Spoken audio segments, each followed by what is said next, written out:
of the other ones that came up. Today on the floor on the third reading, we had the Born Alive Act, right, which was a piece of legislation that I carried.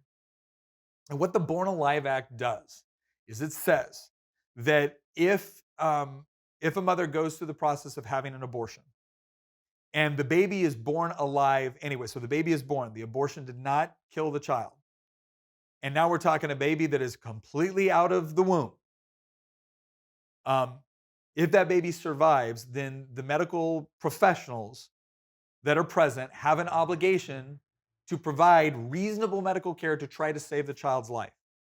So essentially what we're saying, and if you don't have the medical equipment necessary to do that, then you need to make the attempt to get them to a hospital. Call 911. But what we're making is a very, very clear line of demarcation. We're saying that at the point where the child has been born and the child is alive, then as a medical professional, you have a basic duty to be able to try to preserve that life. Now, why do we think this is necessary? Because some people will say, well, Nick, why do you need a bill like this? Isn't this covered by laws governing infanticide? And the answer is no. Infanticide is when someone actively kills a child. But what we heard a couple of years ago was Governor Ralph Northam, Democrat for Virginia. You might know him as the guy that had pictures of wearing a KKK robe and blackface in his yearbook, right? Democrat governor of Virginia. He actually described on a live radio show what would happen in a situation like this, where he said, well, the child would be born, the child would be made comfortable, and then a conversation would ensue with respect to what they wanted to do with the child. And there was a lot of people who were very understandably horrified by this idea that a child could be born into those circumstances, to include after an abortion that didn't succeed in killing the child, that the child could be born and still left to die. That there was essentially no obligation upon the medical professionals at that point to render aid, to render reasonable medical care to try to save the child's life. Now, here's my question.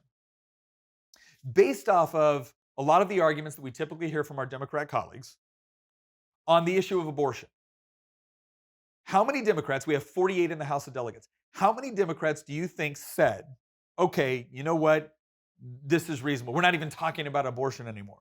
We're talking about a child that managed to be born alive despite an attempt at an abortion. And at that point, look, all of the arguments that the left typically uses, it's just a clump of cells. It's a woman's body. Don't interfere between the doctor and their patient. Like, those arguments go out the window. Now, again, I don't think those arguments, make sense when the baby is in the womb. But let's assume, for the sake of the argument, that's what the left typically says.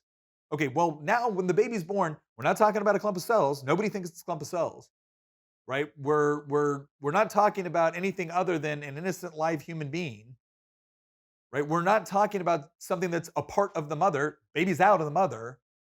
Right? We're not talking about any of those things. So how many Democrats out of 48 in the House of Delegates do you think looked at that and said, you know what? Yeah, at this point, a doctor should render aid or care in order to try to save the child's life? The answer is zero. None of them. Not one Democrat in the House of Delegates voted for the Born Alive Act. Now, they tried to make the argument that this wasn't necessary. I explained why it was necessary. They tried to make the argument that, well, this is a horrible situation where you could have a child born where they weren't viable, right? There's no way that they could survive outside the womb. Okay, that could be a scenario, but in that scenario, there are still things like do not resuscitate laws. There's still laws which govern a parent's authority if the child is legitimately not going to end up surviving. The question is in that moment, when perhaps the parent cannot directly intervene, right? In that moment, or when the child is born and is completely viable, what is the obligation of the doctor in that moment? Like, is that not a fair question? And I pointed out that I've actually stood at an event before and helped hold up a woman that is suffering from cerebral palsy who was an abortion survivor. I have another very good friend of mine who is an abortion survivor. Both of them, when they were born, had complications as a result of the abortion. They were perfectly viable, and if it wasn't for somebody intervening to save their life, they would have died. And we know that there's been situations where children have been left to die. Go look at the Gosnell documentary So this is very clear. Baby is born, baby is alive, baby is entitled to basic medical care. Not one Democrat could compel themselves to vote for it.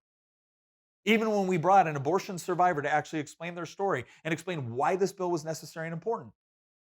Nope, Planned Parenthood got up with numerous people and all explained why they thought this was a potential threat to doctors and abortionists.